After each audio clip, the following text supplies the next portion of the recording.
इन्हीं महापुरुषों के पावन चरित्रों के सुनने से पवित्र हो, प्रभु प्रसन्न हो और प्रियाजू के चरणों में प्रीति प्रदान करें।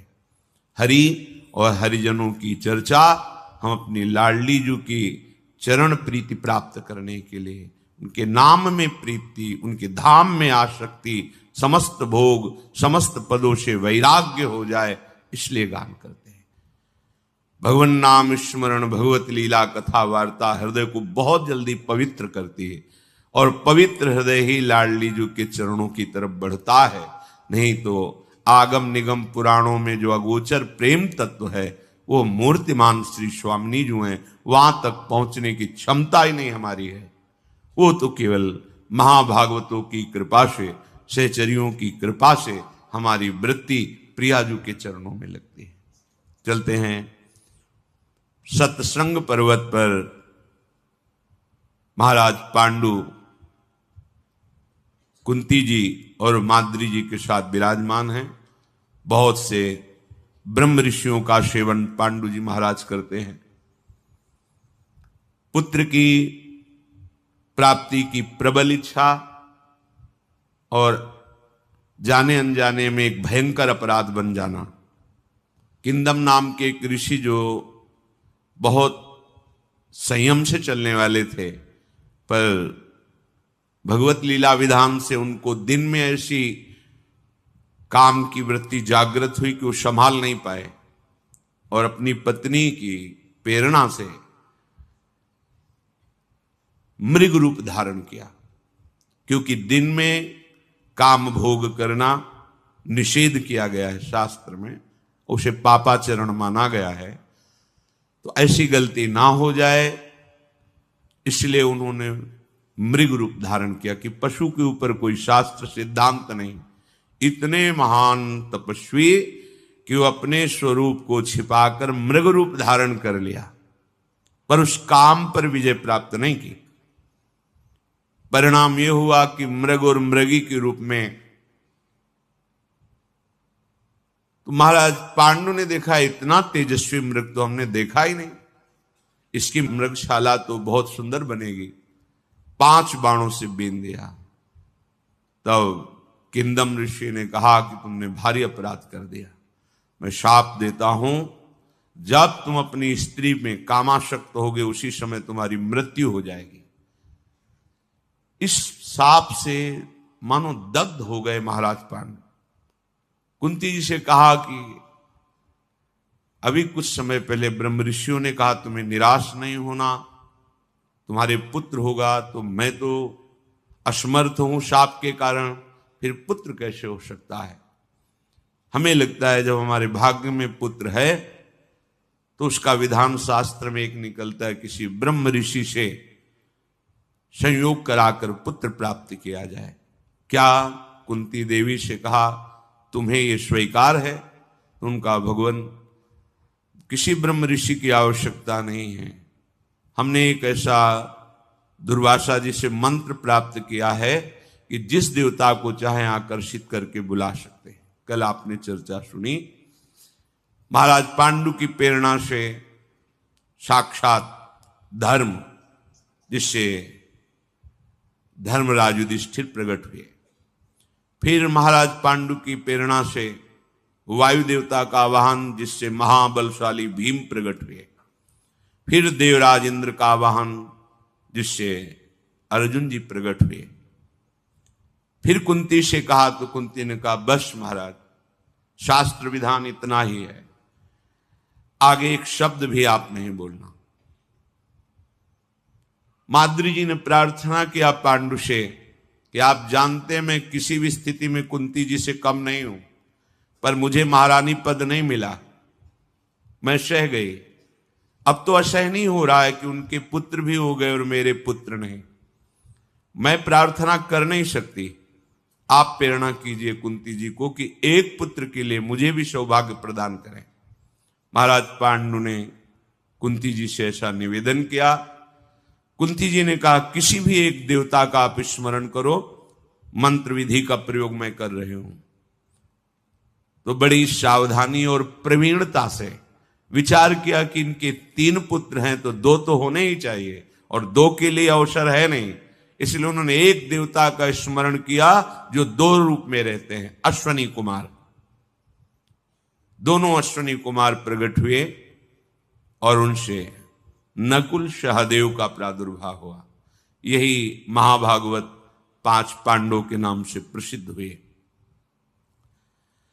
सत्संग निवासी ब्रह्म ऋषियों ने उन सब का संस्कार किया और बहुत ही आशीर्वाद दिए। कुंती के ज्येष्ठ पुत्र का नाम युधिष्ठिर, मंझले का नाम भीमसेन और उनसे छोटे का नाम अर्जुन।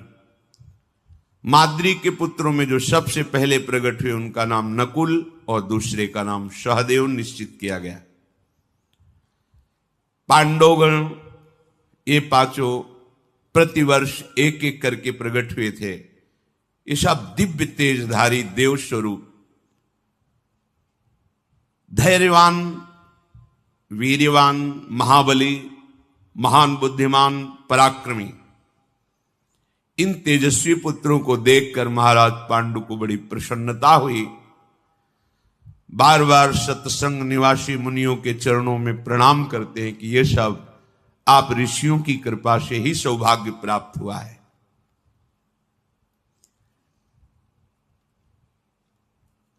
कुंती जी समान वात्सल्य वाली थी।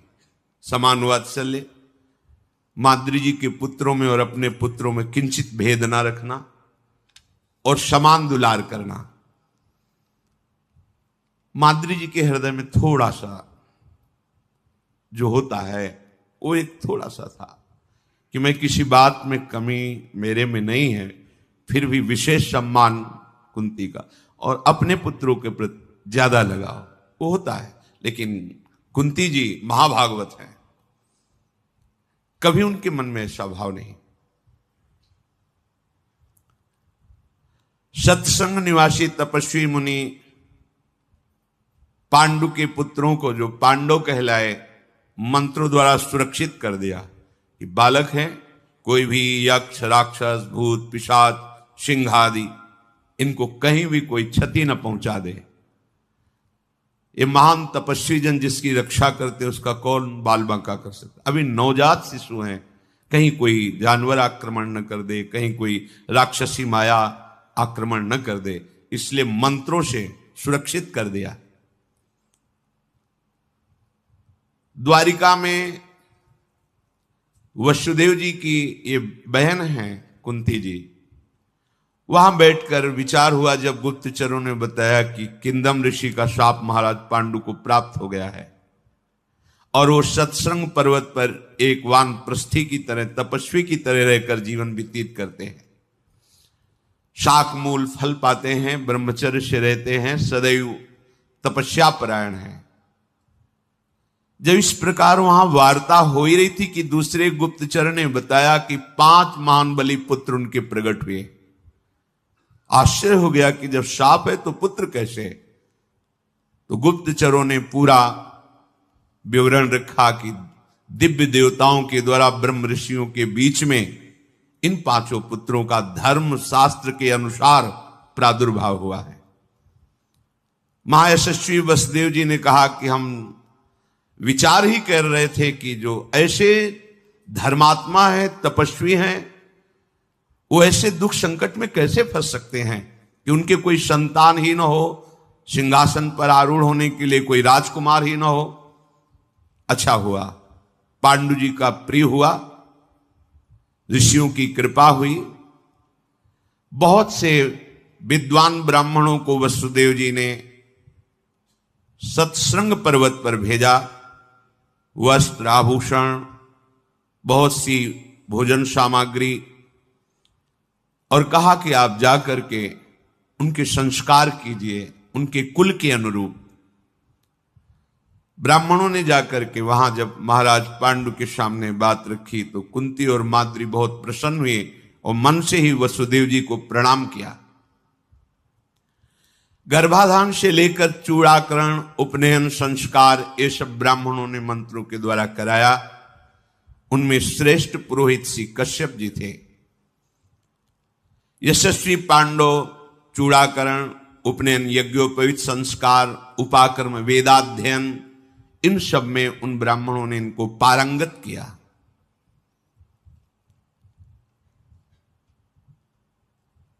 जैसे जल में कमल बढ़ता है वैसे ही ऋषियों के बीच में ये पांचों बालक बड़े होने लगे। महान वन में रमणीय पर्वत शिखर पर महाराज पांडु अपने पुत्रों को देख देखकर बहुत आनंदित होते, क्योंकि अत्यंत तेजस्वी, सद्गुण से संपन्न और महाबलशाली। अर्जुन जी के 14वें वर्ष का उत्सव हो रहा था। धीरे धीरे बालक के बड़े हुए। उधर उत्सव में बहुत से ब्रह्म ऋषि ब्राह्मण पधारे थे, तो उनकी सेवा में कुंती जी रत थी, क्योंकि पूर्वाभ्यास संत सेवा का है, और असावधान हो गई। महाराज पांडु कुंती की दृष्टि से सुरक्षित रहते थे। वो सदैव माद्री पर दृष्टि रखती और कहती थी कभी महाराज के समीप मत जाना, क्योंकि शाप है, कहीं कोई ऐसी गलती ना हो जाए जिससे महाराज पांडु को खो दें। तो सदैव पांडु पर दृष्टि और माद्री पर रखती थी। महान संत हैं कुंती जी, भगवान के भक्तों में अग्रणी हैं, बड़ी धैर्यवान है। चूक हो गई। वो ब्राह्मणों की सेवा में इधर महाराज पांडु वन में भ्रमण करने के लिए निकले, तो स्वाभाविक माद्री जी भी पीछे चल गई। यद्यपि नहीं जाना चाहिए था, पर प्रारब्ध बलवान होता है। जैसी हो भवतव्यता तैसी बने सहाय, आप ना आवे ताही पे ताही तहां ले जाए। पीछे मुड़ के देखा माद्री आ रही। आज का देखना कुछ अलग हो गया। देखते ही ऐसा लगा मानो ऐसी सुंदरी को तो हमने कभी देखा ही नहीं। बलपूर्वक दौड़े और माद्री जी को पकड़, माद्री जी चिल्लाने लगी, महाराज पांडु सावधान, आप शापित हैं, कोई ऐसी चेष्टा मत कर देना जिससे हम आपको खो दें। पर इतनी वृत्ति प्रारब्ध से प्रेरित हो गई कि वो कहने पर भी बार बार वो सावधान नहीं हुए और बलपूर्वक माद्री को पकड़ लिया। महाराज पांडु अभी धर्मयुक्त क्रिया ही कर रहे हैं, क्योंकि माद्री जी उनकी पत्नी है। जेव ही गले से लगाया ते ही हृदय गति रुक गई और मृत्यु को प्राप्त हो। साफ था, जेव ही तुम अपनी पत्नी को काम भाव से आलिंगन करो उसी समय मृत्यु हो जाएगी। माद्री ने देखा कि अब मेरे आलिंगन में तो पांडु महाराज का केवल शव है, प्राण निकल गए। बहुत जोर से विलाप करके रोने लगी। ये स्वर कुंती के कानों में पड़ा। दौड़ करके वहां आई और देखा महाराज पांडु मृतक अवस्था में। शोकातुर माद्री ने कहा कि हमने बहुत प्रयास किया, पर महाराज मेरी एक नहीं माने और मुझे हृदय से लगा लिया। कुंती जी ने बालकों को वहीं रोक दिया, नजदीक नहीं आना, और कहा तुमसे हमने कहा था कि कभी महाराज के समीप, इतने समीप मत रहना कि तुम्हें छू सके। आपने हमारी बात नहीं मानी। माद्री जी ने कहा मैंने प्रयास किया, पता नहीं मेरे को क्या हो गया था कि मैं उनके पीछे चल रही, ये साप से प्रेरित होकर। इसीलिए बहुत सावधानी पूर्वक जीवन काटना चाहिए।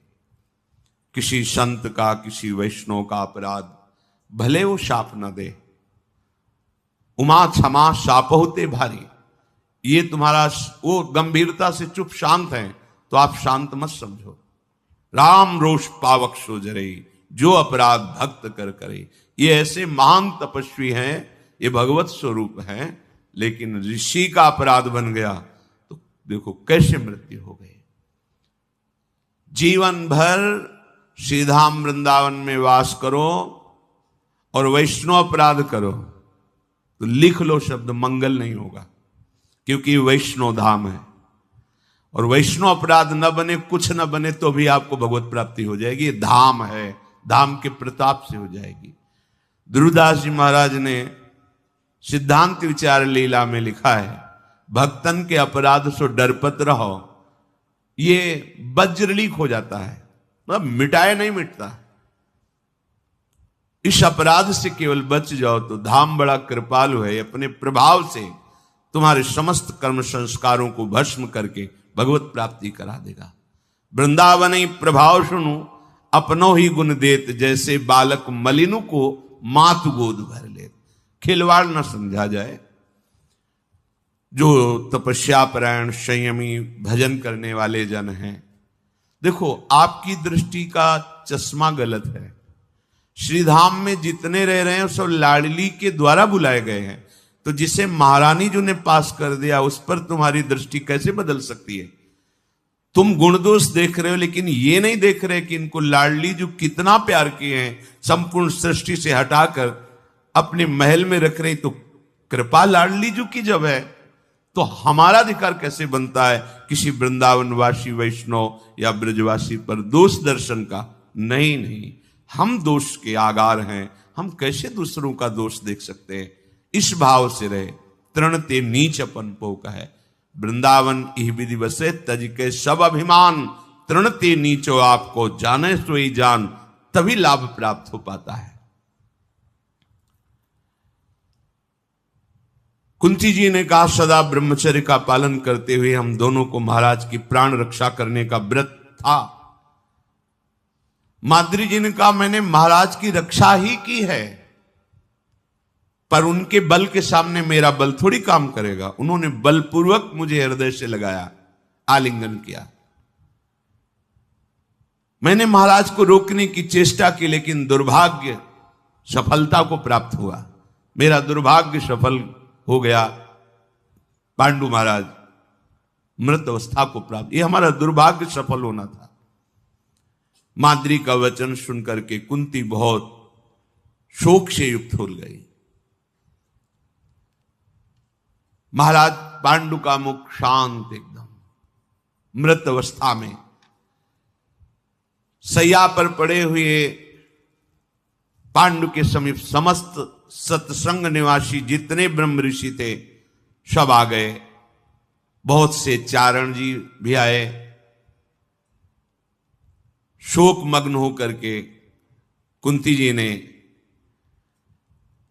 सबसे कहा कि अब जो क्रियाएं होती हैं हमें तो पता नहीं, आप सब ब्रह्म ऋषि कैसे महाराज की अंतिम क्रिया हो वो करना चाहिए।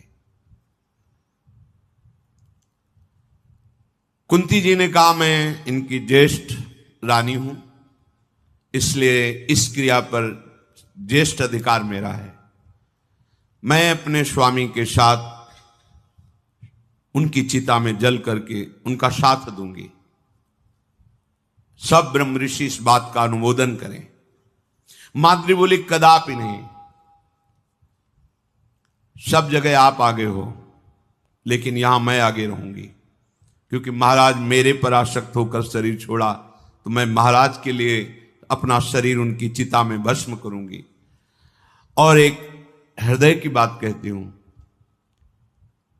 मेरे हृदय में आपके प्रति बहुत आदर है, पर मेरी सामर्थ्य नहीं कि मैं आपके पुत्रों को अपने पुत्रों जैसा पालन कर सकूं। और आप में स्वभावता यह है कि आप अपने पुत्रों में मेरे पुत्रों में भेद ना अभी रखती और ना कभी रखेंगी। कई बातों में मैं आपको आदर करती हूं, इसलिए मेरा बर्ताव आपके पुत्रों के साथ सही नहीं रहेगा। मेरा हृदय जानता है, ईर्ष्या से युक्त है, इसलिए आप हमारे पुत्रों का पालन करें। और महाराज मेरे पर आकर्षित हुए, इसलिए मैं साथ में चिता में जलूंगी। कुंती बोली हे महात्माओं, हे ऋषियों, पांडु महाराज का जैसे परम मंगल हो वैसी अंत्येष्टि क्रिया करो।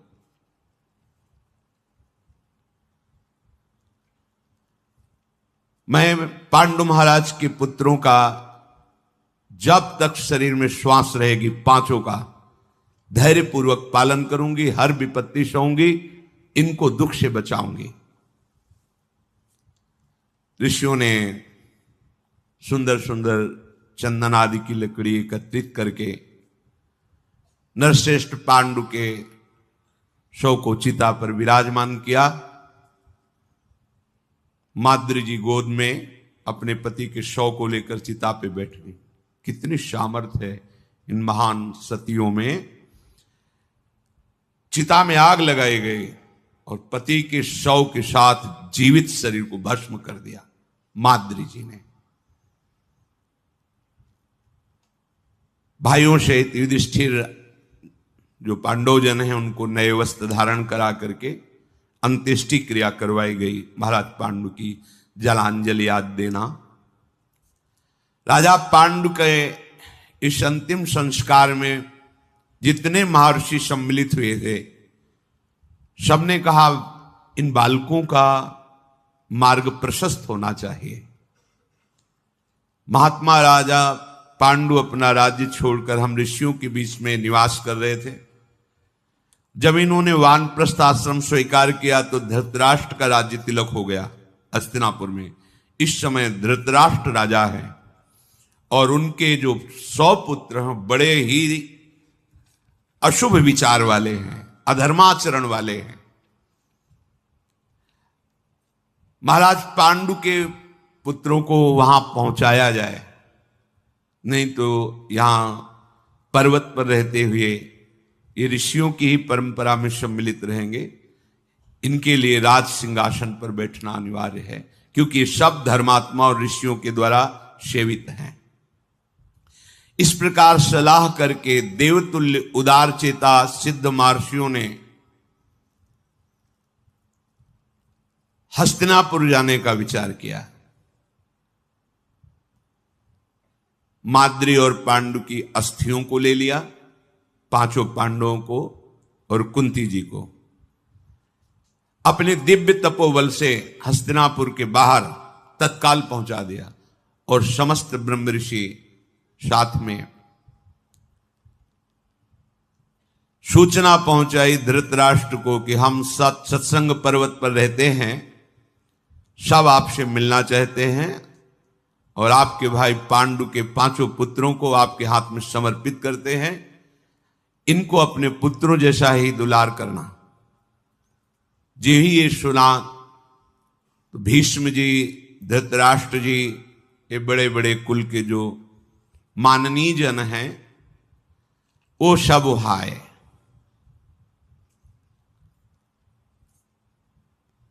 मुनियों ने द्वारपालों द्वारा सूचना पहुंचाई तो संपूर्ण नगर के नर नारी महाराज पांडु के पुत्र पधारे हैं, सब दर्शन करने के लिए आए।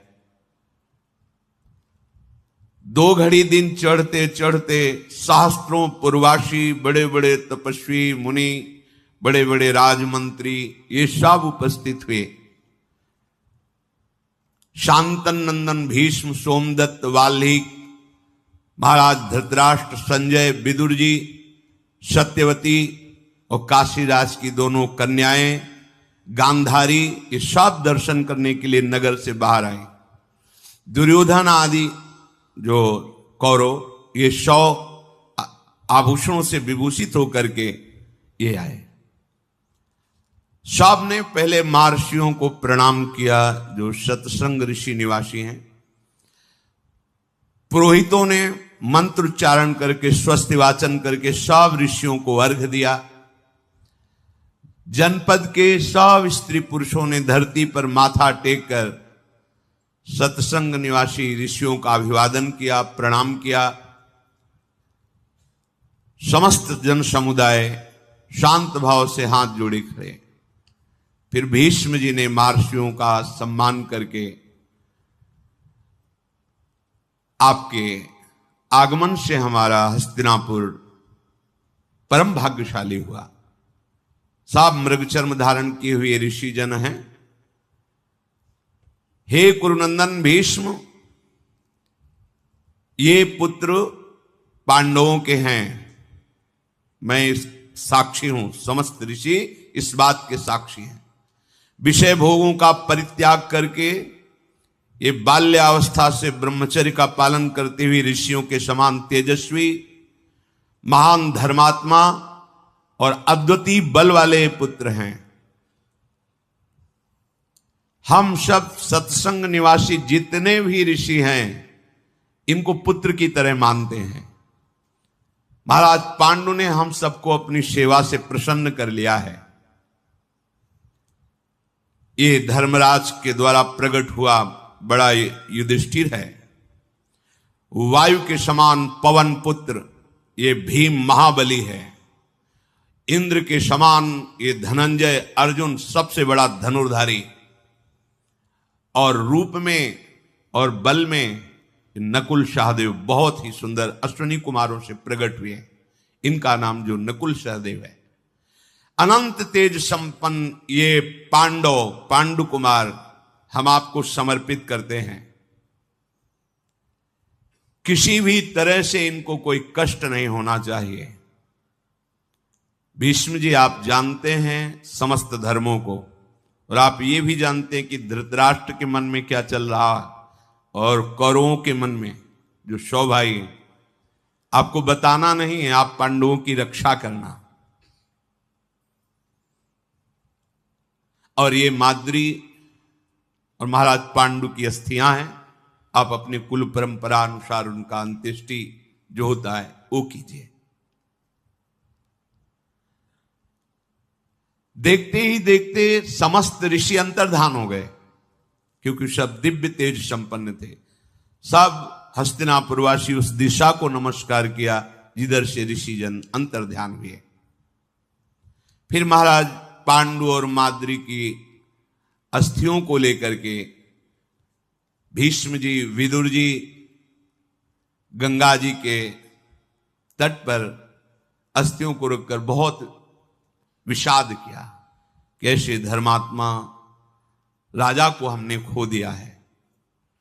फिर उत्तम ब्राह्मणों के द्वारा अंत्येष्टि क्रिया कराई। भीष्म जी, विदुर जी, धृतराष्ट्र जी, पांडव और कुरुकुल की स्त्रियों सहित जलांजलि अर्पित की गई। तदनंतर कुंती जी, धृतराष्ट्र जी, बंधुओं सहित भीष्म जी पांडु के उन 5 पुत्रों को महल में ले गए और उनके हाथों से ढेर सारे रत्न ब्राह्मणों को दान कराए। मरण शौच जब निवृत्त हुआ तो पांडवों को शुद्धि स्नान कराया गया। श्राद्ध की समाप्ति होने पर भगवान व्यास जी पधारे और सत्यवती जी से कहा, मां अब तुम्हारे यहां रुकने का समय संपन्न हुआ। मैं देख रहा हूं आगे भयंकर विपत्ति आने वाली है, बहुत बुरे दिन आ रहे हैं। ऐसा भयंकर समय आएगा कि आप देख नहीं पाएंगे। छल कपट का बोलबाला होगा, इसलिए विपत्ति पर विपत्ति आएगी। जहां छल कपट होता है वहां विपत्तियों का तारतम्य लग जाता है। ये दुर्योधन महान अन्यायी है। अब तुम यहां से चलो, हस्तिनापुर में तुम्हें नहीं रहना।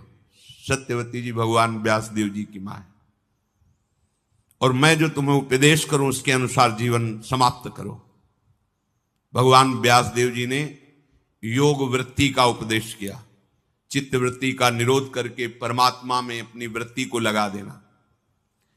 मैं ये नहीं चाहता कि जिस कुल को तुमने सजाया है तुम्हारे सामने विनाश हो और तुम उसे देखकर दुखी हो। और ये अंबिके, तुम्हारा पौत्र महान अन्यायी होगा, इसलिए तुम भी नहीं देख पाओगी। हमारी मां सत्यवती के साथ चलो,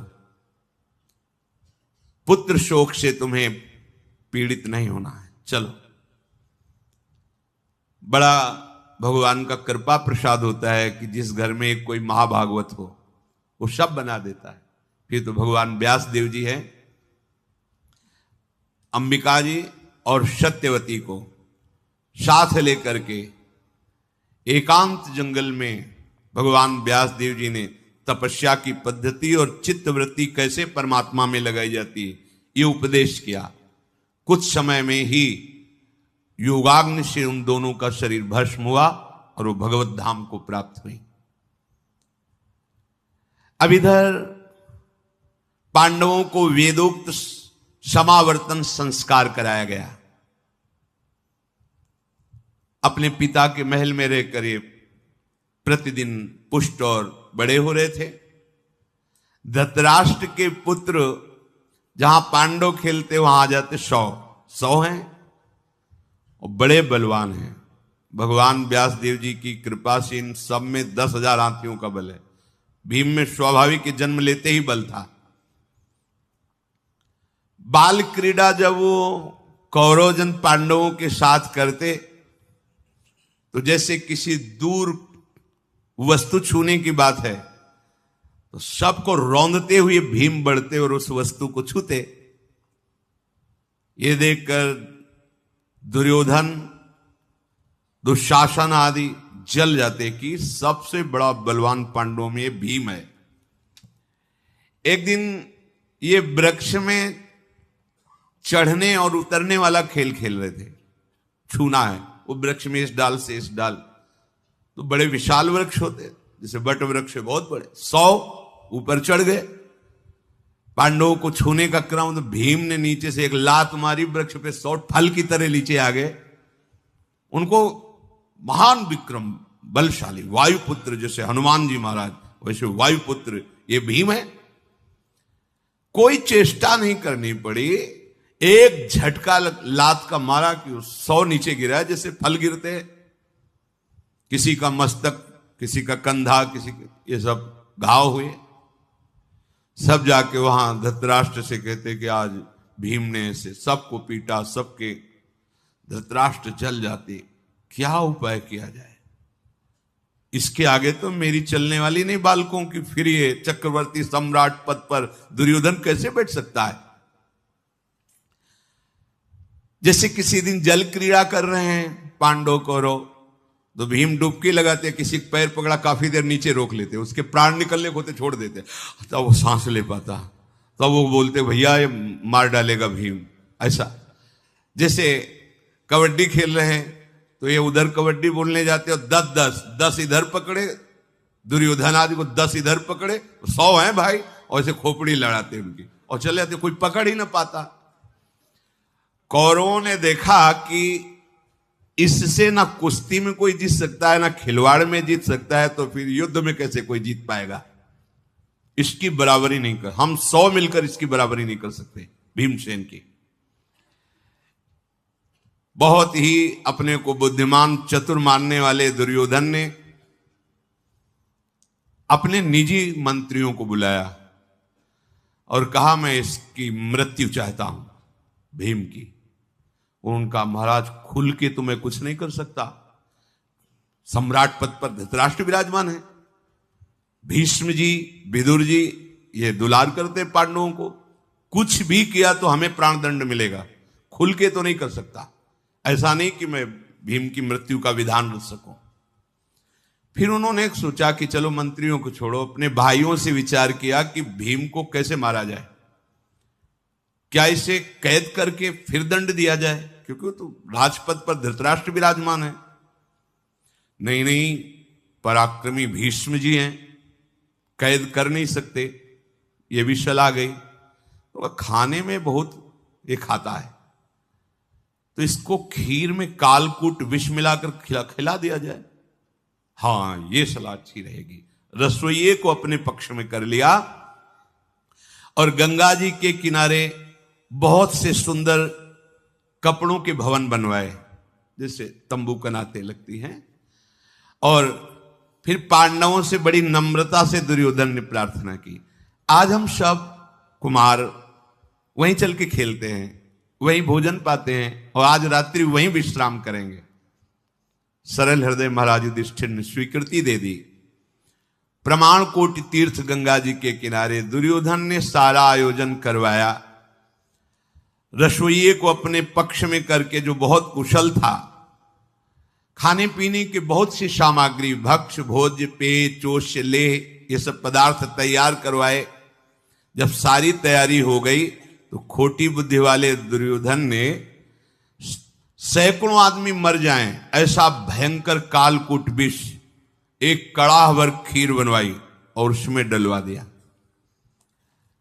हाथ जोड़ करके प्यार से पांडवों को बुलाया, आओ हम सब भोजन पाते हैं। पापी दुर्योधन पाप वासना रखकर इन चारों को तो वश में कर लेंगे, नकुल सहदेव और युधिष्ठिर जी बहुत सीधे हैं, और अर्जुन जी अभी बालक ही थे। उनका लक्ष्य केवल भीम ही था। ये मारा गया मतलब सब अपने अधीन हैं। तो जहां उनके भाई पा रहे थे, उनको चार को बैठ के पवाया और भीम से कहा कि भैया तुम्हारे लिए अलग व्यवस्था है। दिखाया कड़ाह के कड़ाह खीर। अभी नवकिशोर अवस्था ही है, मतलब कितना भी पा जाएं, इतना पा जाएंगे ऐसा नहीं, कितना भी पा जाएं। वृक नाम की अग्नि साक्षात उनके उदर में से वृकोदर कहा गया है, भस्म हो जाता जो भी पालो। अब ऐसे सुंदर खीर ही खीर परोसी, कड़ाह सामने रख दिया गया। पूरी खीर कालकूट विष से परी हुई, भयंकर, मतलब शास्त्रों आदमी मर जाए। पूरी खीर समाप्त की, फिर कहा चलो जल क्रीड़ा की जाए। गए तो गंगा किनारे तक, पर इतना नशा चढ़ा जहर का, तो उन्होंने कहा युधिष्ठिर जी से कि मेरा विश्राम करने का मन होता है। हाँ ठीक है, आप विश्राम। खूब जल क्रीड़ा पांडवों को रोने की।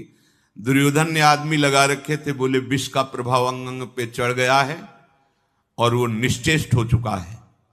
दुर्योधन खेल में अपने को निकाल कर, कोई जान नहीं पाया, गया मोटी मोटी लताएं उनसे बांध दिया भीम को, और लपेट कर लताओं में, जैसे बेल होती ना, बेल की रस्सी जैसे, खूब लपेट करके और एकांत स्थान में ऊपर से जाकर गंगा जी में छोड़ दिया कि अब मर ही जाएगा। भीमसेन गंगा जी में धंसते चले जा रहे हैं और वो नागलोक में पहुंच गए।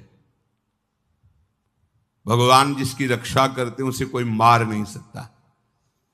जे ही नागलोक में कुमार भीम का शरीर गया तो सैकड़ों सांप दब गए, सब काटने लगे। भयंकर विष वाले सर्पों ने भीमसेन को डसा, इससे मंगल हो गया। जो स्थावर विष, जो कालकूट, वो जंगम विष जब सर्पों ने काटा तो नष्ट हो गया। विष को नष्ट कर, एकदम स्वस्थ हो गए, चेतना जागृत हो गई। चौड़ी छाती, विशालकाय शरीर, लोहे के समान कठोर त्वचा, भेद नहीं सकते। उन सर्पों के दांत टूट गए पर भीम की त्वचा में खरोच नहीं आया। विष चला गया था अंदर, जिसने ये काम किया कि उनके उस खवाए हुए विष के प्रभाव को नष्ट कर दिया। भीम जगे ऐसे किया तो जो सर्प बंधन डाले हुए थे सबकी नसें टूट गई, छोड़कर भागे और जाकर के वासुकी नाग से भयभीत होकर कहा, ऐसा प्राणी तो हमने आज तक नहीं देखा। हमारे दांत टूट गए, उसकी त्वचा नहीं कटी, हमारी हड्डियां टूट गई, उसका शरीर में बंधन नहीं हम बांध सकते। वासुकी के समीप गए। वासुकी ने कहा ऐसा कौन हो सकता है, इतना बलवान। वासुकी नाग उस भयंकर पराक्रमी महाबाहु भीम के समीप गए, देखा विशाल का शरीर। नागराज अर्यक भी उनके साथ आए थे। उन्होंने कहा बस शांत रहना, ये और कोई नहीं, प्रथा के पिता शूरसेन हैं और वो हमारे बहुत मित्र हैं और दौहित्र भी हैं। ते तो हमारे ही परिकर का हुआ। हृदय से लगाया भीम को और कहा कि तुम्हारे साथ छल कपट किया गया है। वासुकी ने कहा यदि तुम इसका सम्मान करते हो हरेक, तो मैं भी सम्मान करूंगा। इसको क्या दे दूं, कोई नागमणि, कोई रत्न, आप बोलिए क्या इससे दे दूं। तो उनका महाराज मणियों की तो कमी है नहीं महल में, कुछ ऐसा दीजिए जिससे आपका प्रताप बढ़े कि वासुकी नाग ने दिया है। तो उन्होंने कहा कि एक कुंड में ये जो अमृत भरा हुआ है, हजारों हाथियों का बल है इसमें, अगर ये पी के पचा ले 10,000 हाथी का बल इसके अंदर और आ जाएगा। वैसे ही जन्म से 10,000 हाथियों का बल है। तो भीम से अर्यक जी ने कहा तुम कितने कुंड पी सकते हो? बोले जितने पिला दो। अब भीम का तो छूट है, जितना तुम पी लो। कुंड, लीटर 2 लीटर, बाल्टी 2 बाल्टी ले, कुंड। वासुकी और अर्यक की सम्मति से ऐसा हुआ, भीम ने अंजुलि बांध करके पीना प्रारंभ किया पूर्व मुख होकर के, तो एक सांस में 8 कुंडों का रस पी गए। अर्यक ने कहा बस करो, इतना पच जाए पहले। 3 दिन 3 रात सोने के बाद फिर उठे, तब उन्होंने कहा कि महाबाहु भीम, तुम इतने बलवान हो चुके, पहले इतने बलवान थे, अब इतने बलवान हो चुके हो कि विश्व में तुम्हें कोई परास्त नहीं कर सकता। किसी की गदा में ऐसी दम नहीं कि तुम्हारे ऊपर प्रहार करने पर वो अंग भंग कर सके। तुम विश्व में सबसे बड़े महाबली हो चुके हो। बहुत सम्मान हुआ नागलोक में। अब इधर युधिष्ठिर जी अपने भाइयों के साथ घर गए तो कुंती जी ने कहा कि भीम कहाँ है, क्योंकि उनको लगा रहता था कि ये दुर्योधन आदि दुष्ट विचार के हैं। उन्होंने कहा कि हमें तो लगा था कि भीम सोने के लिए निकला, वो घर चला आया है, इसलिए हमने खोज नहीं की। कहा नहीं, यहां तो नहीं आया है।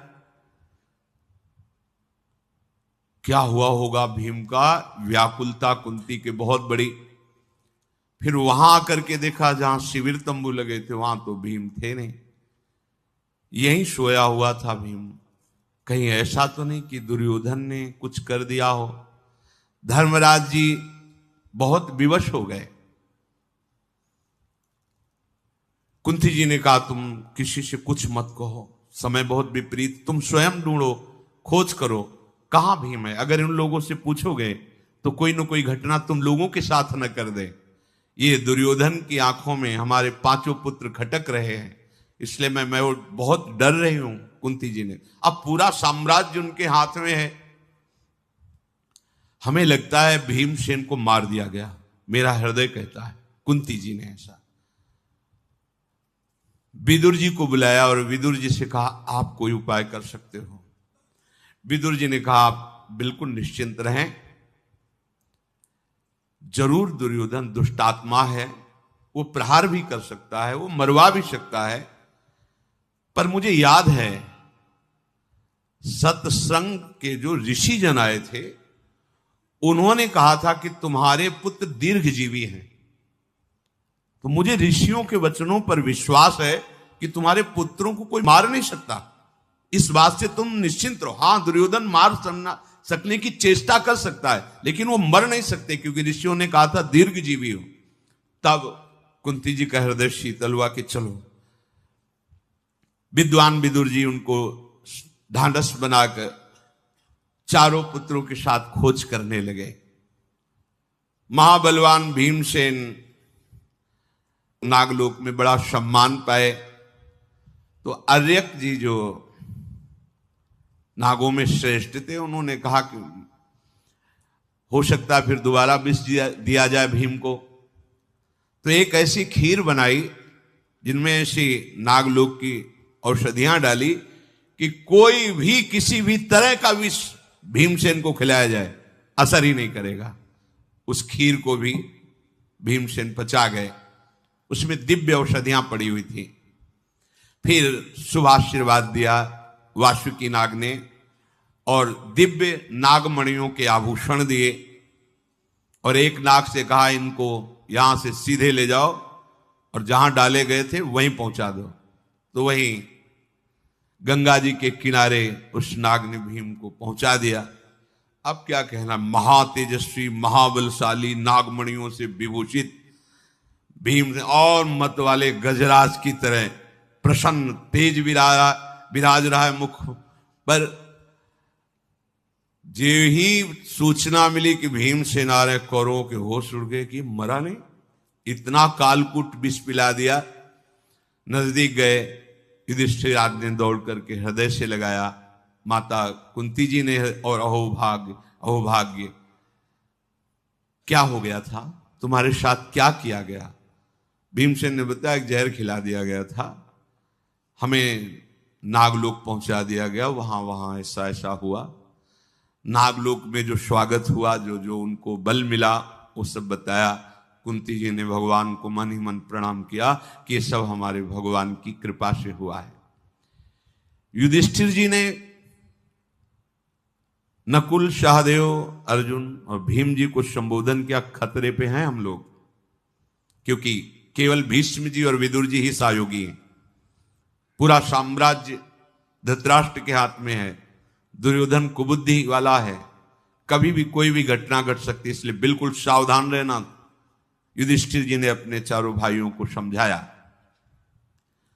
दुर्योधन ने गुस्सा में भर करके भीमसेन के सारथी को गला घोंट करके मार डाला।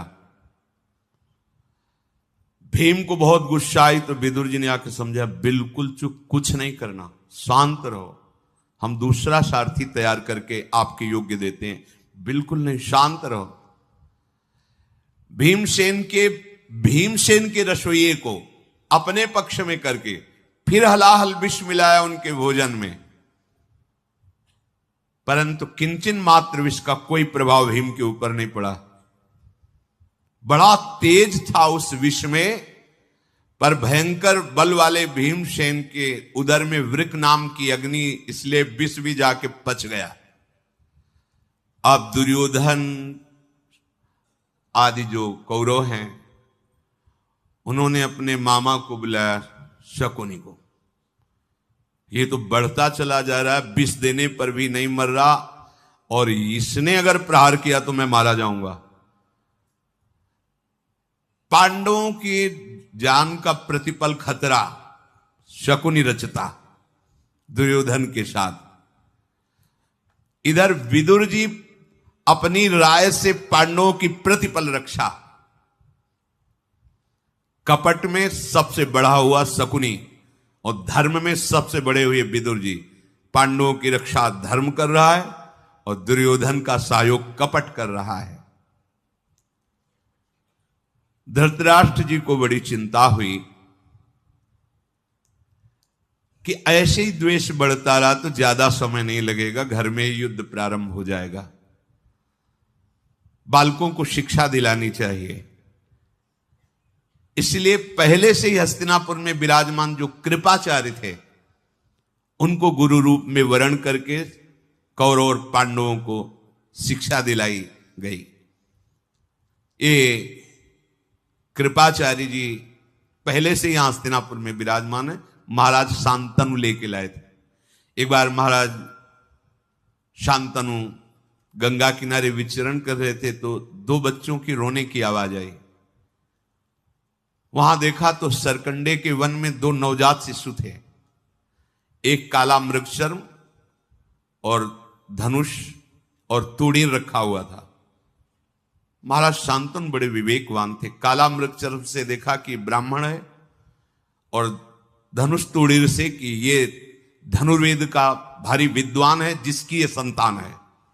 इसलिए वो आदर के साथ कृपा करके लाए। तो जो उसमें कन्या थी उसे कृपी और जो पुत्र था उन्हें कृपा, इसलिए उन्हें कृपाचार्य से कहा गया। इनका प्रादुर्भाव महर्षि गौतम के शरद्वान नाम के प्रसिद्ध पुत्र से हुआ। इस शरद्वान बहुत ही धनुर्वेद में आगे बढ़े हुए महात्मा थे और महान तपस्वी, वेदाध्ययन परायण थे और ब्रह्मचर्य व्रत में रहे थे। देवराज इंद्र ने देखा कि धनुर्वेद के विशेष ज्ञाता और ब्रह्मचर्य से युक्त तपस्वी हैं, कहीं मेरा इंद्रासन न ले ले। इसलिए उनकी तपस्या में विघ्न डालने के लिए एक देव कन्या को भेजा, जिसका नाम जानपदी था। इतनी सर्वांग सुंदर थी, शरद्वान की तपस्या में विघ्न डालने के लिए। तो वो आश्रम में जाकर के नाना प्रकार की स्त्री सुलभ चेष्टाएं करके शरद्वान ऋषि को लुभाने लगी। उस जानपदी नाम की देव कन्या को देखते ही इनके हृदय में व्यथा उत्पन्न हुई। जो व्यथा होती है उसे मनमत कहते हैं। मनमत, मन को मत करके व्याकुल कर देना। बहुत संभालने की चेष्टा की। इसीलिए गोस्वामी तुलसीदास जी कहते हैं, जो चाहे आपन कल्याणा, सुजस सुमति शुभ गति शुभ नाना, सो पर नारी लीलार गोसाई, तजौ चौथी के चंद की नाई। यदि आप अपना कल्याण चाहते हैं, शुभ गति चाहते हैं, अपने भजन को सुरक्षित रखना चाहते हैं, सदगति चाहते हैं, तो माताओं बहनों की तरफ देखने का काम भाव से, जो तुम्हारा भाव से छोड़ दो। उनके मुख की तरफ देखना, उनके अंगों की तरफ देखोगे यदि काम भाव से, तो तुम्हारा मार्ग रुक जाएगा, तुम भ्रष्ट हो जाओगे। होश नहीं रहा। एक बार दृष्टि चली जाए तो उसे दोष नहीं कहते। अचानक दृष्टि चली गई, अब दोबारा जो देखोगे अब वो दोषपूर्ण मानी जाएगी। शास्त्रीय सिद्धांत में अगर चूक ना हो तो कोई भ्रष्ट नहीं कर सकता। इतने बड़े तपस्वी हैं, ब्रह्मचारी, जितेंद्रीय हैं, धनुर्विद्या के ज्ञाता है, और भेजा ही विघ्न के लिए गया है, तो देख करके वो देखते ही रहे। बस ये बात है, देख कर फिर नहीं देखना। एक बार दृष्टि अचानक कहीं भी चली जाए उसे क्षमा किया जाता। कहीं भी किसी भी दृश्य पर अचानक, वैसे साधक तो नासाग्र दृष्टि रखता है, पर अगर कहीं चूक हो जाए, एक बार दोबारा उसे गंभीरता पूर्वक देखोगे तो उसका प्रभाव आपके ऊपर आ जाएगा। इतना मन में विकार उत्पन्न हुआ कि वर्षों का ब्रह्मचर्य स्खलित हो गया। आश्रम में वो जहां सरकंडे का वन था, वहां सरकंडे पर गिरने के कारण उसके दो भाग हुए। इतने तेजस्वी महापुरुष थे कि बिना किसी गर्भ के वो वीर गिरते ही एक कन्या और एक पुत्र के रूप में परिणित हो गया, जिसे कृपा करके लाने के कारण कृपी और कृपाचार्य रखा गया। वो महाराज शांतनु के समय से हस्तिनापुर में ही विराजमान है। जब ये थोड़ा बड़े हुए तो कृपाचार्य और कृपी को ध्यान के द्वारा शरद्वान ऋषि ने देखा कि मेरे जो वीरपात हुए थे उससे जो कन्या पुत्र, उसका क्या। वहां देखा, गुप्त रूप से जाकर गोत्र, कुल और संपूर्ण धनुर्विद्या का ज्ञान कृपाचार्य को दिया। इसीलिए विचार करके हस्तिनापुर के अधिकारियों ने कृपाचार्य को गुरु पद पर विराजमान किया, और जो कृपी थी वो द्रोणाचार्य का वर्ण किया, जिससे अश्वस्थामा प्रकट हुए। कृपाचार्य जब गुरु पद पर विराजमान हुए तो बहुत से दूर दूर देश के राजकुमार आकर अस्त्र विद्या सीखने लगे। कृपाचार्य ने जितनी उनको अस्त्र विद्या थी सब पांडवों कौरवों को सिखाई, पर भीष्म जी को संतुष्टता नहीं हुई। भीष्म जी को अस्त्र विद्या भगवान परशुराम जी से मिली हुई, जो 21 बार त्रिभुवन पर विजय प्राप्त की। अब इनको ऐसे आचार्य से शिक्षा देनी चाहिए जो भगवान परशुराम की अस्त्र विद्या का ज्ञाता हो। यह हमारे महाबली राजकुमारों में इतनी अस्त्र विद्या होनी चाहिए कि एक बार कोई देवता भी खड़ा हो जाए तो उसे परास्त कर दे। मनुष्यों की क्या बात। भीष्म जी ने ऐसा विचार किया। गंगानंदन भीष्म ने द्रोणाचार्य जी की अस्त्र विद्या की महिमा को सुन रखा था कि द्रोणाचार्य जैसा गुरु अस्त्र विद्या सिखाने में प्रवीण भूमंडल में अब दूसरा नहीं, क्योंकि ये भी भगवान परशुराम जी के शिष्य हैं द्रोणाचार्य जी, और भीष्म जी भगवान परशुराम से ही अस्त्र विद्या प्राप्त की है। ये द्रोणाचार्य जी का प्रादुर्भाव बड़े विचित्र ढंग से हुआ। भगवान के स्वरूप ही हैं भरद्वाज जी ऋषि, बड़े महामहिम हैं। ये सदैव भजन में और कठोर व्रतों का पालन करने में तपस्या परायण थे। एक यज्ञ का अनुष्ठान करने के लिए विशेष महर्षियों के साथ ये गंगा जी में पूजन के लिए कलश में जल भरना और स्नान करके यज्ञ का संकल्प लेना, इसके लिए गए थे। वहां पहुंचे तो देखा घृताची नाम की अप्सरा वो स्नान करके वस्त्र बदल रही थी। बहुत से ऋषियों के साथ थे। देखो, एक तो इसमें भगवान का विधान काम करता, और दूसरी बात, जहां शास्त्र के विपरीत थोड़ी भी बात हो जाएगी, माया आक्रमण कर देगी। एक कदम भी शास्त्र विपरीत नहीं होना चाहिए। अच्छा, इन महापुरुषों के पास इसलिए कि इनके पास ताप, भजन, संयम, जितेंद्रियता। अब वो देवराज इंद्र को डर लगता है कि अगर कोई यज्ञ पूर्ण हुई, अगर कोई तपस्या पूर्ण हुई तो मेरे पद पे आके बैठ जाएगा। वो सदैव डरते रहते हैं, अपनी कुर्सी न चली जाए इस बात के लिए डरते। देवराज किसी व्यक्ति का नाम नहीं है, एक पद का नाम है। त्रिभुवनपति देवराज पद है, जो उसके अधिकार के अनुसार आ जाएगा वो पदाधिकारी बन जाएगा। पहले से ही भेजी गई थी घृताची नाम की अप्सरा। सब ऋषियों ने तो जो साथ थे भरद्वाज जी के साथ दृष्टि नीचे कर ली, पर विधान था इसलिए भरद्वाज जी की दृष्टि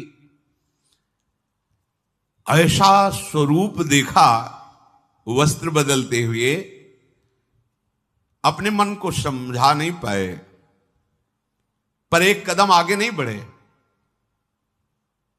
अप्सरा आसक्त करके अंतर ध्यान हो गई। एक नाड़ी है अंदर जिसका नाम मनोवाह नाड़ी है।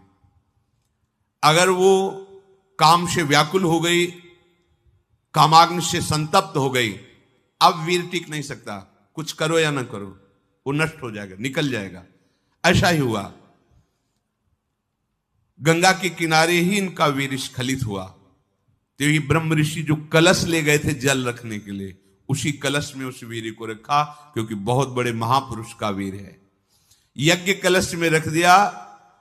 उसी वीर से बालक कलश से प्रकट हुआ, जिसका नाम द्रोण, आगे चल के यही द्रोणाचार्य नाम से विख्यात हुए। भरद्वाज जी ने इनको संपूर्ण वेदों का स्वाध्याय कराया। प्रतापी महर्षि भरद्वाज जी इनको अस्त्र विद्याएं भी सिखाई। फिर अग्निवेश नाम के एक बहुत आग्नेय अस्त्र के ज्ञाता थे। तो अग्निवेश मुनि साक्षात अग्नि स्वरूप थे। द्रोणाचार्य जी ने उनसे आग्नेय नामक अस्त्र की शिक्षा ग्रहण की। इसी समय प्रशत नाम से एक प्रसिद्ध भूपाल थे, जो द्रुपद नाम के पुत्र को प्रकट किया। महाराज द्रुपद राजकुमार गुरुकुलों में रखे जाते थे पहले। इधर द्रोणाचार्य जी, ये अग्नि स्वरूप जो आग्नेय ऋषि हैं, उनके आश्रम में, उधर द्रुपद आए हुए थे। तो खेलना कूदना, बात करना, दोनों की मित्रता हो गई, द्रुपद की और द्रोणाचार्य की। द्रुपद ने कहा आगे चलकर मैं राजा बनूंगा। द्रोणाचार्य जी ने कहा मैं तो ऋषि पुत्र हूं, कंदमूल फल से आहार करना और एकांत जंगल में रहकर तपस्या करना, भले गृहस्थ धर्म से युक्त हो, पर हम ऋषियों की तो यही परंपरा है। तो उनका मैं शपथ पूर्वक तुम्हारी मित्रता स्वीकार करता हूं।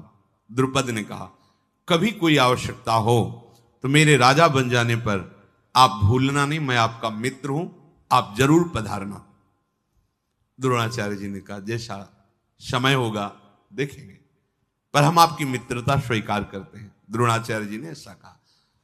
अब कुछ समय बाद सूचना आई कि महाराज प्रशत की मृत्यु हो गई, तो उत्तर पांचाल देश के राजा पद पर द्रुपद का अभिषेक हुआ। इधर भरद्वाज जी भी परम पद को प्राप्त हुए। तो द्रोणाचार्य जी उसी आश्रम में रहकर तपस्या करने लगे। तपस्या के द्वारा अपनी पाप राशि को भस्म करके वेदों का जो चरम लक्ष्य है उस पर दृष्टि रखी, आत्मबोध।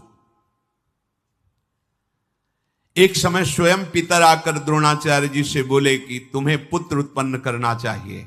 जिससे हम पितरों का उद्धार होगा। द्रोणाचार्य जी ने हस्तिनापुर जाकर के कृपि की याचना की और उसी कृपि से विवाह किया। कुछ समय बाद कृपि के अश्वस्थामा नामक पुत्र द्रोणाचार्य से प्रकट हुआ। ये जब प्रकट हुए थे तो जैसे दुर्योधन प्रकट हुए तो गधे का जैसा रोए थे, और ये जब प्रकट हुए थे तो घोड़े का जैसा रोए थे। उच्च स्वर से अश्व जैसी आवाज, घोड़े जैसी आवाज, इसलिए इनका नाम हुआ अश्वत्थामा। अश्व माने घोड़ा, घोड़े जैसी आवाज गूंजाना, तो अश्वत्थामा नाम हुआ।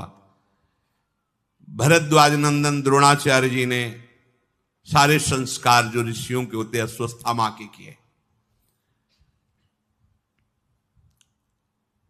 एक समय द्रोणाचार्य जी को सूचना मिली कि भगवान परशुराम अपना सब कुछ दान देना चाहते हैं, तो इनको लगा अवसर है।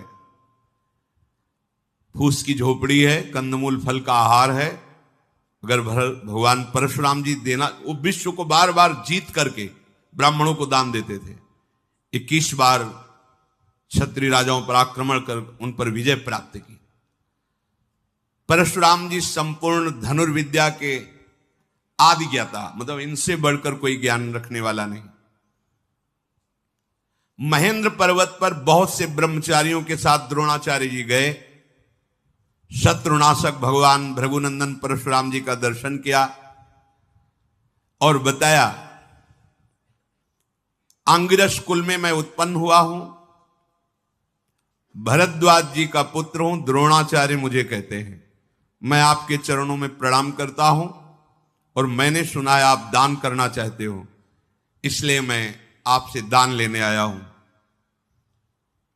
भगवान परशुराम जी ने कहा, तुम्हारा स्वागत है, पर मेरे पास ना तो पृथ्वी बची है, ना धन, न रत्न, ये सब ब्राह्मणों को दान कर दिया है। अब मेरा शरीर बचा, धनुर्विद्या बची, कहो तो तुम्हारे सामने प्राण त्याग दें या धनुर्विद्या? धन तो है नहीं। द्रोणाचार्य जी ने कहा कि फिर आप मुझे अपनी संपूर्ण धनुर्विद्या का ज्ञान प्रदान कीजिए। तथास्तु कहकर भगवान परशुराम जी ने सब दिव्यास्त्रों का, नारायणास्त्र, ब्रह्मणास्त्र, पशुपतास्त्र, सब अस्त्रों का ज्ञान द्रोणाचार्य जी को प्रदान किया। फिर भगवान परशुराम जी का पूजन करके वो वापस लौट रहे थे, तो विचार किया कि खाने को तो है नहीं, जिसके लिए आए थे वो मिला नहीं, चलो धनुर्विद्या तो मिल गई। हमारे एक मित्र हैं महाराज द्रुपद, समस्त ऋषियों से कहा उनके पास चलते। उन्होंने कहा था शपथ खा के कि जब मैं राजा बनूंगा तुम्हारी जो भी आवश्यकता होगी मैं पूर्ण करूंगा। द्वारपाल से कहा, कह दो जाकर के कि तुम्हारे मित्र द्रोण तुमसे मिलने आए हैं द्रुपद से।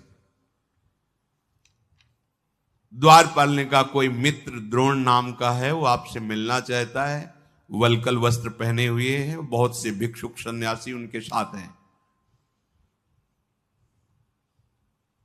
ब्राह्मणों को रोका नहीं जाता था। इतना कहते कहते पहुंच गए द्रोणाचार्य। द्रोणाचार्य जी ने कहा, मित्र पहचाना? मैं द्रोण आपका मित्र।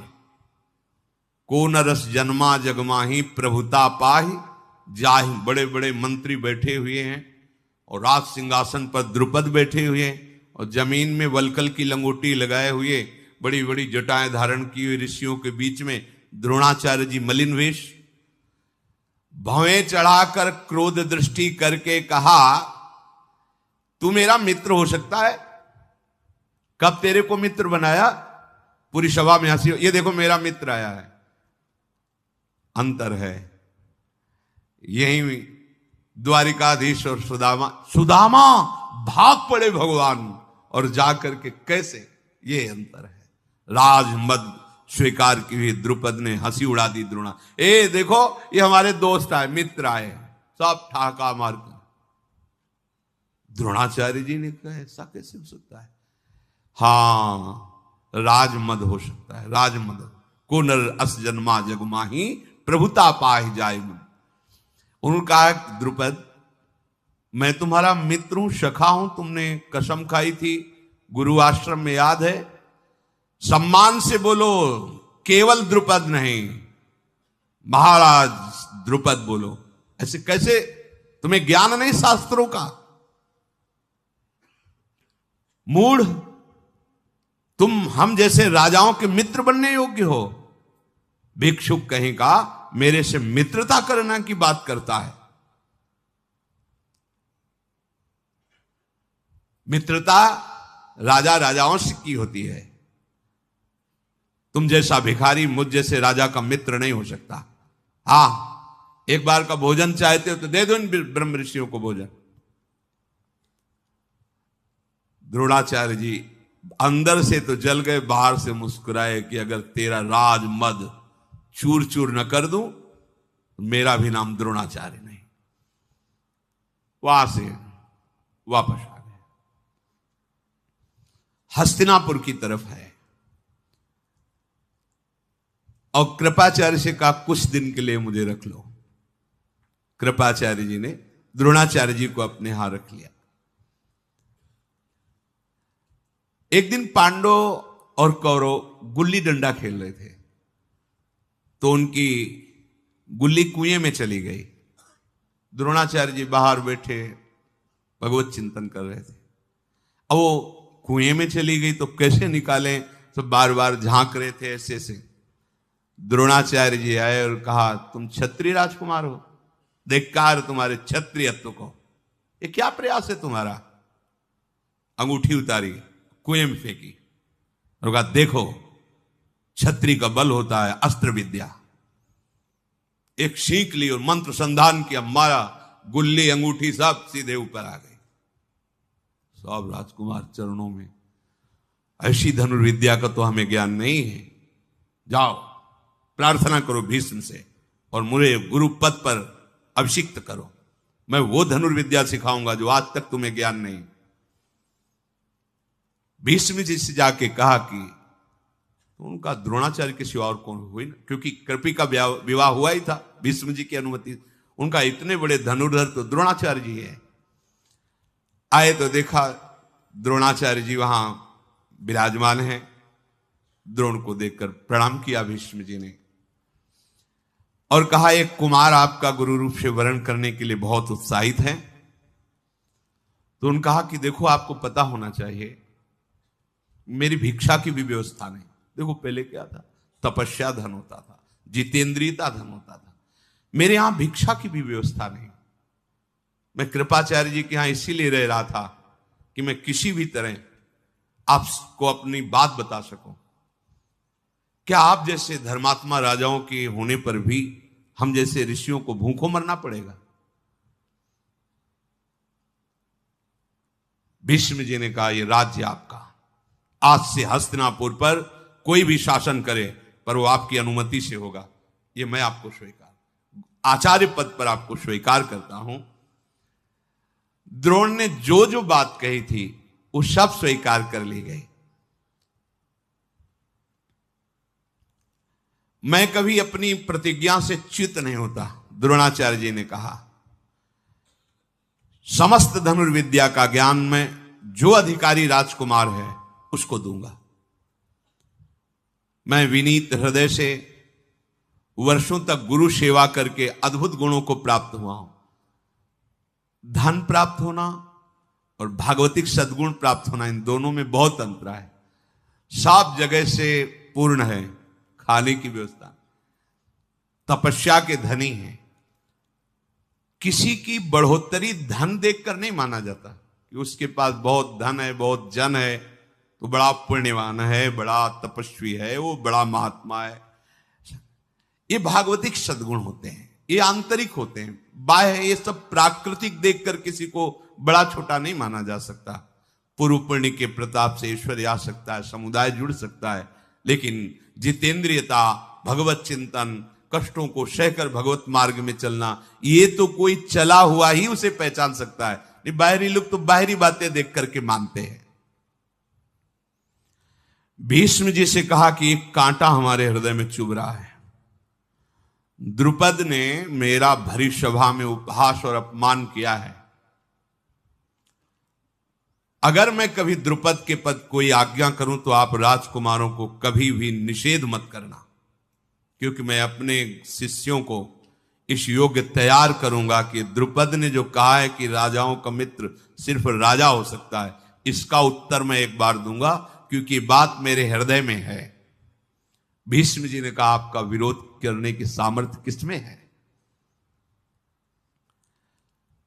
द्रोणाचार्य जी ने कहा जानते हो मैं किस दुख से दुखी हूं। एक बार अश्वत्थामा कुछ बालकों के साथ खेल रहा था तो किसी ऋषि पत्नी ने उन्हें दूध पिलाया। वो घर में आके दूध के लिए बहुत व्याकुल हुआ तो जंगली चावल का धोवन उसे पिलाया गया। उसने कहा नहीं, मुझे दूध ही चाहिए।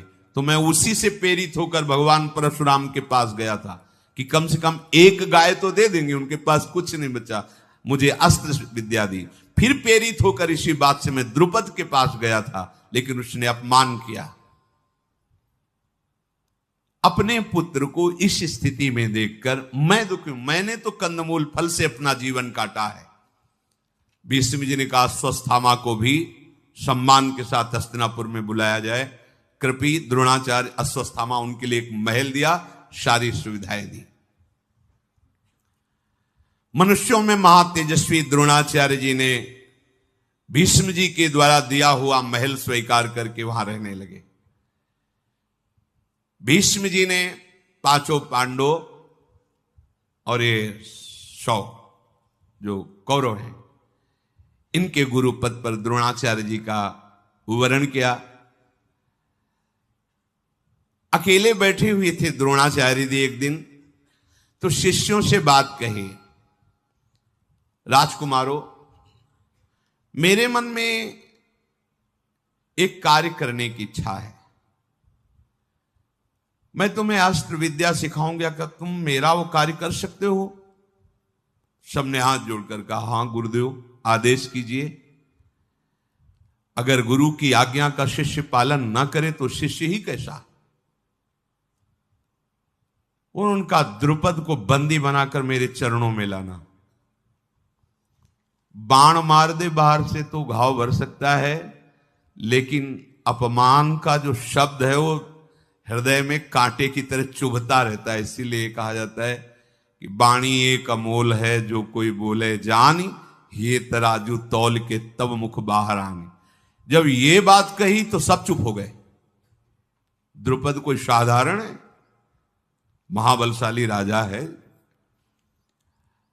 अर्जुन अकेले खड़े हुए, उनका किसी के सहयोग की जरूरत नहीं।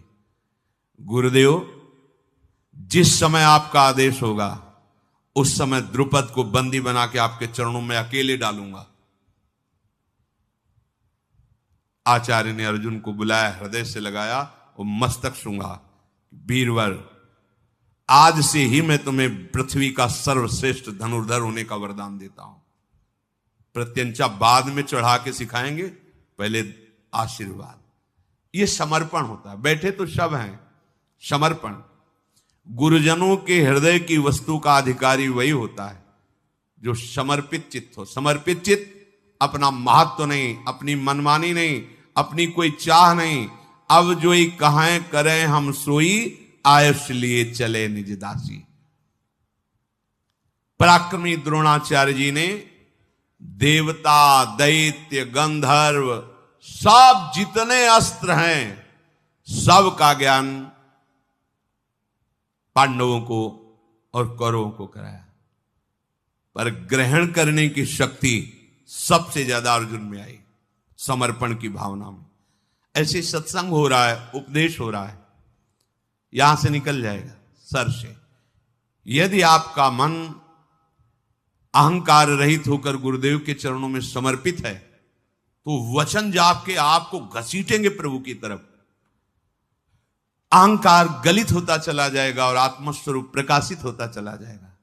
आरत अधिकारी जब पावई, गूढ़ तत्व न साधु दुरामई। एक ही शब्द निकलेगा और सैकड़ों के भाव में वो अलग अलग प्रभाव डालेगा। जो जिस योग्य है वैसा ही प्रभाव उसमें पड़ेगा। शब्द वही है।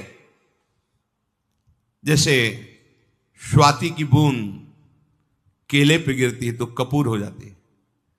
सीप पे गिरती है तो मोती हो जाती है, आग में गिरती है तो धुआं बन जाती है तो वही। एक जगह परम शीतल कपूर, एक जगह मोती, धूल में गिरी तो मिट्टी बन जाती है। ऐसे ही गुरुजनों के वचन तो निकले, चातक के मुंह में स्वाति का बूंद जीवन बन जाता है। जो चातक की तरह हैं उनका हृदय अध्यात्म रस से भर जाता है। जो मनमानी आचरण करने वाले और जो दोष दृष्टि रखने वाले, वो सत्संग सुनेंगे पर सत्संग में दोष क्या है, अरे वो चीज ढूंढेंगे जिससे वो निंदा कर सके। वस्तु तो वही है, अधिकार के अनुसार अपना प्रभाव दिखाती है।